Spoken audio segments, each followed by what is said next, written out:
देखिए राजीव जी, भारत और चीन का इतिहास निश्चित रूप से चिंताजनक है। चीन ने आक्रमण किया और वो पीठ में छुरा घोंपा और हम वो युद्ध हारे। लेकिन 62 के बाद का जो भारत है वो 62 के पहले वाला नहीं है। हमारी सरकारों ने खास करके अपने राष्ट्रीय सुरक्षा के सवाल को इतना मजबूत किया कि डट करके भारत के सैनिक हो, भारत की सरकार हो, वो मुकाबला कर रही थी। व्यापार के क्षेत्र में भी इतना संतुलन खराब नहीं था और लगातार इतने मजबूती के साथ भारत खड़ा रहा है कि उसमें कभी ये नहीं हुआ कि हम निचले पायदान पर हैं या हम कमजोर की स्थिति में। एक समकक्ष भारत अपने आप को स्थापित करने में सफल रहा 62 के बाद और मुंह तोड़ जवाब भी दिया। तमाम इंटरनेशनल प्लेटफॉर्म्स पर जवाब दिए गए। लेकिन क्या वजह है कि गलवान घाटी में घुसपैठ रही हो या इस समय जो झड़प हुई, उस समय प्रधानमंत्री, मतलब भारत का प्रधानमंत्री, जो इस देश को विश्व गुरु और बड़ा शक्तिशाली बनाने के लिए कृत संकल्प है, वो आखिर क्यों नहीं बोल पा रहा है? क्या वजह? आपने कहा कि 9 बार वो गए हैं। ये सवाल खड़ा होता है कि आपने क्या इस देश का पैसा बर्बाद किया? अगर आपके पास कोई पॉलिसी नहीं थी, कोई आपकी नीति नहीं थी, कोई नियत नहीं थी, तो फिर कहा आप टूरिज्म के लिए वहां गए थे? अगर बावजूद इसके चीनी सैनिक अतिक्रमण कर रहे हैं और वो सरकार और उसके तमाम नुमाइंदे भारत के साथ बातचीत में भी छल कर रहे हैं, तो इसका मतलब क्या है कि आपकी पॉलिसी प्रश्नांकित है। और इसीलिए हम सबकी जिम्मेदारी है विपक्ष के साथ कि वो सवाल पूछे। लेकिन साहब, चीन के सामने तो आप बोलेंगे नहीं, चीन का तो आप नाम लेंगे नहीं। पलटवार किस पर करेंगे? राहुल गांधी पर। क्योंकि आपको केवल सत्ता परक राजनीति से मतलब है। आपको न तो देश से मतलब है, न यहां के नागरिकों से मतलब है, न यहां की राष्ट्रीय सुरक्षा से मतलब है, न विदेश नीति से मतलब है, न आर्थिक स्थिति से मतलब। आपको केवल सत्ता परक राजनीति करनी और उसमें जो मुफीद बैठता है काम आप वही करेंगे।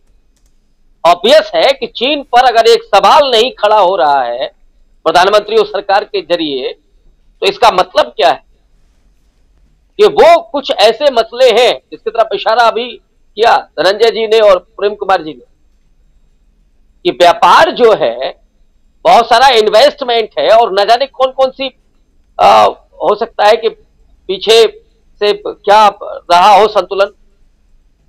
वो कौन सी शर्तें हैं कि आप सवाल नहीं खड़े कर पा रहे, आप उनको चुनौती नहीं दे पा रहे और हमारे सैनिक लगातार हताहत हो रहे हैं। ये शक पैदा करता है और इसीलिए आप बजाय चीन के आप विपक्ष पर हमला पर होते हैं, राहुल गांधी पर हमला पर होते हैं। लेकिन राहुल गांधी तो उस समय भी सवाल उठा रहे थे जब गलवान घाटी में चीनी सैनिक घुसपैठ कर रहे थे, और आज भी कांग्रेस पार्टी सवाल उठा रही है। तो वो केवल इसलिए नहीं कि आप राजनीतिक रूप से आप प्रतिद्वंदी हैं, बल्कि उनके लिए बड़ा सवाल यह है कि हमारे जो राष्ट्रीय सुरक्षा है, जो हमारी सीमा है और जो सैनिक हैं, उनको कष्ट नहीं होना चाहिए, वो हताहत ना हो, वो कमजोर ना हो और हमें चीन का मुकाबला करना चाहिए, उसका मुंह तोड़ जवाब देना चाहिए। ये जरूरी नहीं है कि आप सैन्य हमले के जरिए ही हो, बहुत सारे कूटनीतिक प्लेटफॉर्म होते हैं। लेकिन जब आप नाम नहीं लेंगे तो इसका मतलब है कि आपको कोई दिक्कत नहीं है। तो केवल और केवल ये जो सरकार है, जो पार्टी है, वो सत्ता परक राजनीति को देख, उसके लिए न कोई राष्ट्रहित है, न कोई सैन्य हित है और न सुरक्षा का उनके लिए बहुत ज्यादा संजीदा मसला है। उनके लिए कैसे जश्न मनाना है, कैसे इवेंट पैदा करना है और लोगों की आंखों में धूल झोंकना है कि साहब गुजरात हमने जीत लिया है, अब देश भी जीत लिया। जबकि हिमाचल आप हारे, उपचुनावों में बीजेपी की करारी हार हुई, 7 में से 5 सीटों पर वो हारे। लेकिन आपको इमेज वही देना है, जश्न वही मनाना है, क्योंकि जो भांड मीडिया है आपका वो लगातार लाइव टेलीकास्ट कर रहा है। वो उस समय भी कर रहा है जब आप वोट डाल करके और पैदल यात्रा कर रहे हैं।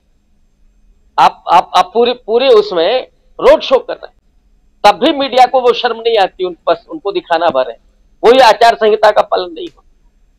तो एक ऐसे दौर में जहां अघोषित रूप से भारत में अधिनायकवाद हो, जो मोदी जी कह दे वही सही, वो कह दे चीन ने घुसपैठ नहीं की या हमारे सैनिक घायल नहीं हुए तो नहीं हुए, आपको मानना पड़ेगा।